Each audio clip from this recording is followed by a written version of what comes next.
I'm Mike Oken, the General Counsel to the North Carolina State AFL-CIO, and I'd like to briefly give my take on the constitutional amendment that requires an ID to vote.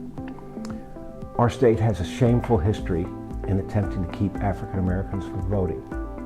That word is not mine, but one used by a conservative federal judge.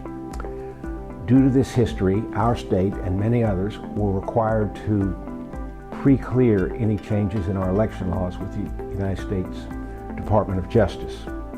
As soon as that pre-clearance requirement was lifted in 2013 by the United States Supreme Court, our Republican-dominated legislature passed a new law which included voter ID intended to suppress the vote. The Fourth Circuit Court of Appeals struck down the law, finding that it focused on African American voters with surgical precision. Unable to get this law through the courts, the legislature has now proposed it as an amendment to our Constitution. The legislature nor the amendment says exactly what ID would be acceptable and what would not. Rather, the legislature will decide that question if the amendment passes.